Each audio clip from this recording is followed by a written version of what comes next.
नमस्ते दोस्तों, कैसे हैं आप सभी। स्वागत है आप सभी का आप ही के चैनल पर। आज हम लोग कुछ करंट अफेयर्स करेंगे जुलाई के फर्स्ट वीक और 10 जुलाई तक के आसपास के क्वेश्चंस जो कुछ इंपॉर्टेंट है उनके आसपास की चीज़ें पढ़ेंगे। तो स्टार्ट करते हैं। पहला क्वेश्चन देखिए आप सभी के सामने है कि सीबीएसई ने शिक्षकों और छात्रों के लिए मुफ्त परीक्षण हेतु किस सोशल मीडिया ऐप से साझेदारी की है। तो दोस्तों CBSE has partnered with a social media app. तो वो सोशल मीडिया ऐप कौन सी है दोस्तों?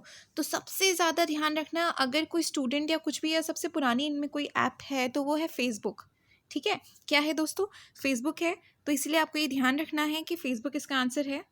ठीक है, आप ऐसे इमेज से ध्यान रखना, ऐसे ध्यान रहेगा आपको कि हाँ ठीक है, फेसबुक लॉगिन करके हम सीबीएसई के साथ थोड़ी पढ़ाई कर लेते हैं। वैसे ऐसा होता नहीं है, पर आप बस ऐसे याद रखना। ठीक है, तो जिस ऐप के साथ सीबीएसई ने पार्टनरशिप की है फॉर स्टूडेंट्स एंड टीचर्स, तो वो है फेसबुक। ठीक है, नेक्स्ट क्वेश्चन है आप सभी के सामने दोस्तों। प्रधानमंत्री नरेंद्र मोदी 10 जुलाई 2020 को किस राज्य के रीवा जिले में, तो आपको ये पता होना चाहिए रीवा कहाँ है। ठीक है, एशिया में सबसे बड़ा सौर संयंत्र उद्घाटन करके आए हैं दोस्तों। तो दोस्तों रीवा बिल्कुल सही है, आपको सही ध्यान आ रहा होगा कि रीवा मध्य प्रदेश यानी कि भारत के जिले राज्य में ही है, मध्य प्रदेश में। तो दोस्तों ये अगर आप देखेंगे ना तो 3 यूनिट में है ये। ठीक है ना, ये जो सोलर प्लांट बनेगा ये 3 यूनिट में बनेगा। ठीक है, 250 मेगावाट की यूनिट्स होंगी, 250 मेगावाट यूनिट, यानी कि टोटल 750 मेगावाट का ये बनेगा। ठीक है, तो यहाँ पर यही चीज़ है इंपॉर्टेंट ध्यान रखने के लिए कि मध्य प्रदेश के रीवा में हुआ है 10 जुलाई को और एशिया का सबसे बड़ा माना जा रहा है। इसके आगे देखते हैं दोस्तों, बीसीसीआई ने हाल ही में अपने किस सीईओ का इस्तीफा मंजूर कर लिया है दोस्तों? तो वो और कोई नहीं दोस्तों, राहुल जौहरी है। जी हाँ बिल्कुल, आप ये ध्यान रखिएगा, इन्हीं की पिक्चर है ये। ठीक है, राहुल जौहरी है जिनका अभी हाल ही में बीसीसीआई ने as a CEO resignation accept करा है दोस्तों। ठीक है, अगर आपका क्रिकेट में इंटरेस्ट है तो आप डेफिनेटली ये चीज़ देखेंगे। आगे बढ़ते हैं दोस्तों, केयर रेटिंग्स ने वित्त वर्ष 2020-21 के लिए भारतीय अर्थव्यवस्था को कितने प्रतिशत तक सिकुड़ने का अनुमान लगाया है? जी हाँ दोस्तों, केयर रेटिंग्स ध्यान रखिएगा, कौन है? Care ratings. तो दोस्तों इसका सही जवाब मैं आपको बता देती हूँ। पहले तो 6.4% इसका सही आंसर है। ठीक है, 6.4%। इतनी अच्छी हिंदी नहीं है मेरी, बट फिर भी ठीक है, 6.4% है दोस्तों। और ऐसा माना जा रहा है कि हमारे भारत की जीडीपी 1.5 या लगभग 1.6% डिक्रीज़ हुई है दोस्तों। हाँ जी, ये काफ़ी बड़ा है देखे तो, क्योंकि हम ग्रोथ पे थे दोस्तों। ग्रोथ होना और अब माइनस में जाना, ये एक बहुत ही डिफरेंस आ गया आंकड़ों के अंदर। तो इसीलिए जी बिल्कुल, लॉकडाउन की वजह से, कोविड-19 की वजह से ऐसा हो रहा है।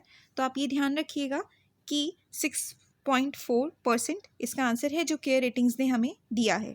ठीक है, आगे देखिए क्वेश्चन, किस राज्य सरकार ने राज्य में उद्योगपतियों और स्थानीय बेरोजगार युवाओं के बीच एक सेतु के रूप में, यानी कि ब्रिज, ठीक है ना, के रूप में काम करने वाले नए महा जॉब पोर्टल की शुरुआत की है? तो आप यहाँ पिक्चर में देख सकते हैं दोस्तों, ये कौन है? ठाकरे सर है ये।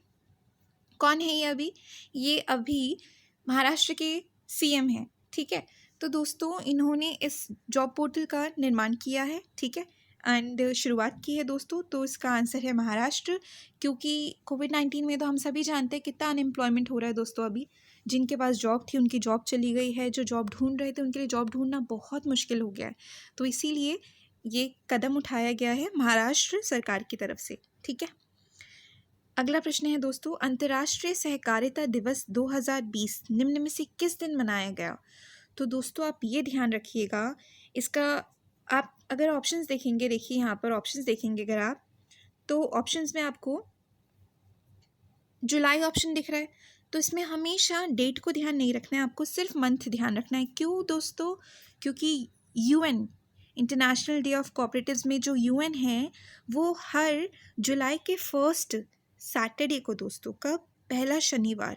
ठीक है, ये ध्यान रखना, फर्स्ट सैटरडे को इंटरनेशनल कोऑपरेटिव डे यानी कि अंतर्राष्ट्रीय सहकारिता दिवस मनाते हैं। और दोस्तों शुरुआत कब से हुई है? तो 1923। कब से दोस्तों? 1923 से, 1923 से ये मनाना शुरू किया है दोस्तों। ठीक है, तो जुलाई ध्यान रखना है आपको बस ऑप्शन में। और जुलाई भी कौन सा, जो 10 तारीख से पहले आ जाए, ठीक है। क्यों? क्योंकि फर्स्ट सैटरडे की बात होगी। आगे बढ़ते हैं दोस्तों। हाल ही में किस राज्य सरकार ने भूमिहीन किसानों को फसल ऋण देने हेतु बलराम योजना की शुरुआत की है? तो दोस्तों इसका सही उत्तर है उड़ीसा।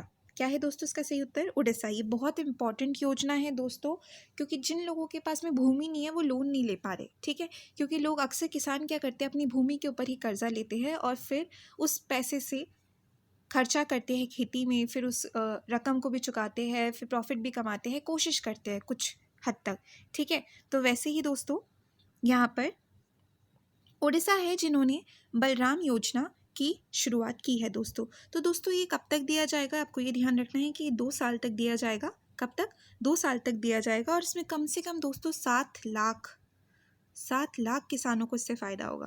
तो ये काफ़ी बड़ा अमाउंट है, इसीलिए आप इस योजना को ध्यान रखिएगा, ये काफ़ी इंपॉर्टेंट है, ठीक है। आगे बढ़ते हैं दोस्तों।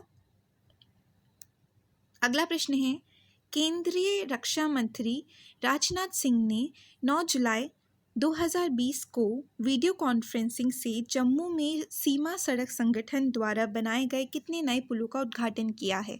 तो ये आप सभी को पता होगा, क्योंकि इस टाइम पे चीन और भारत का विवाद काफ़ी ज़ोरों पे चल रहा था।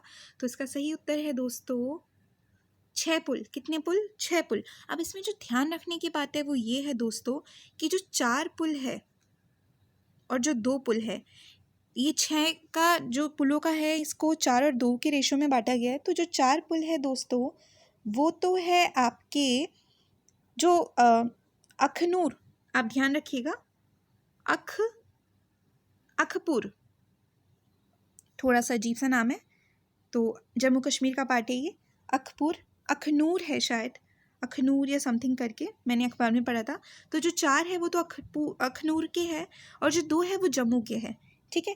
तो आप क्षेत्र को ध्यान रखिएगा, जो सेक्टर है कि 2 जो है पुल वो तो जम्मू सेक्टर के है और जो 4 है वो अखनूर सेक्टर के पुल है, ठीक है। आगे बढ़ते हैं दोस्तों। विश्व जूनोसिस दिवस निम्न में से किस दिन मनाया जाता है? तो दोस्तों ये भी बहुत इंपॉर्टेंट है, क्योंकि ये पशुजन्य रोग जो होता है वो होता है, ये बीमारी है जूनोसिस, ठीक है। हाँ बिल्कुल, ये बीमारी है जूनोसिस। एक सेकेंड दोस्तों, हाँ ये बीमारी है। तो वर्ल्ड जूनोसिस डे जो है वो दोस्तों जुलाई में आता है, 6 जुलाई को, ठीक है। ये पशुजन्य रोग है, जानवरों से हो जाता है, और इसको अवेयर करने के लिए, लोगों को बताने के लिए जो WHO है वो मनाता है इसे। कब मनाता है? 6 जुलाई को मनाता है। तो यूनाइटेड नेशंस, WHO, ये सब मिलके 6 जुलाई को वर्ल्ड जूनोसिस डे मनाते हैं, सिर्फ अवेयरनेस फैलाने के लिए दोस्तों, ठीक है। अगला सवाल दोस्तों, निम्न में से किस देश ने चीन का राष्ट्रीय सुरक्षा कानून लागू होने के विरोध में हांगकांग के साथ दोस्तों, किसके साथ दोस्तों? हांगकांग के साथ प्रत्यर्पण संधि को खत्म करने की घोषणा कर दी है? तो दोस्तों वो और कोई नहीं, ऑस्ट्रेलिया है दोस्तों। इसने ऐसा किया है, इसने ये ट्रीटी तोड़ने के लिए बोला है। तो ऑस्ट्रेलिया के दोस्तों अभी प्राइम मिनिस्टर कौन है? स्कॉट मॉरिसन है दोस्तों, ठीक है। इनका नाम आप ध्यान रखिएगा, कभी कभी बहुत छोटा सवाल आ जाता है कि प्रधानमंत्री का नाम क्या है, ठीक है। तो स्कॉट मॉरिसन जो हैं उन्होंने हाल ही में घोषणा की है कि हम ये संधि जो है, प्रत्यर्पण की संधि, इसे हम ख़त्म कर रहे हैं दोस्तों, ठीक है। आखिरी सवाल दोस्तों, हिमालय की गोल्डन बर्ड विंग तितली को 88 वर्ष, ठीक है, 88 ईयर्स के बाद, सोचो कितने सारे साल है ये, 90 में 2 कम, ठीक है, के बाद भारत की सबसे बड़ी तितली होने की उपाधि दी गई है। तो कौन सी बर्ड है ये? तो दोस्तों यहाँ पर सवाल में ही उत्तर है, ये गलती मेरी ही है एक्चुअली। तो आप ये ध्यान रखिएगा कि भारत की कौन सी तितली को 88 ईयर्स बाद उपाधि दी गई है सबसे बड़ी तितली होने की। तो ये है गोल्डन बर्ड विंग तितली दोस्तों। कौन सी है? गोल्डन बर्ड विंग तितली, ठीक है। कभी कभी हो जाती है ऐसी गलतियाँ। तो इसके लिए यहाँ पर आप इसका वैज्ञानिक नाम ज़रूर ध्यान रखिएगा दोस्तों। इसका वैज्ञानिक नाम है ट्रॉइडस आइकस। जी बिल्कुल, ये नाम आपको ध्यान रखना है, ट्रॉइडस आइकस, ठीक है। ट्रॉइडस आइकस, ये नाम आपको ध्यान रखना है। यहाँ पे ऑप्शन मुझे नाम डालने चाहिए थे या फिर क्वेश्चन में नाम नहीं डालना चाहिए था। तो गोल्डन बर्ड विंग तितली है दोस्तों। इसको सबसे बड़ी तितली होने का भारत में 88 वर्षों बाद उपाधि दी गई है दोस्तों, ठीक है। तो इसीलिए आप याद रखिएगा, इसका साइंटिफिक नेम यानी कि वैज्ञानिक नाम है ट्रोइडिस आइकस, और ये तितली है गोल्डन बर्डविंग, ठीक है। तो थैंक यू सो मच। मैं आशा करती हूँ ये क्वेश्चंस आपके काम आए, कहीं ना कहीं एग्ज़ाम में हिट हो जाए। बाकी हम वापस से मिलेंगे, और इस बार मैं आपको मिलूँगी एक पीपीटी के साथ में, यानी कि कहानी के साथ में, जैसे कुछ भी मुद्दा है उसके बारे में। तो हम जल्दी मिलते हैं, तब तक के लिए थैंक यू। पढ़ते रहिए, स्वस्थ रहिए।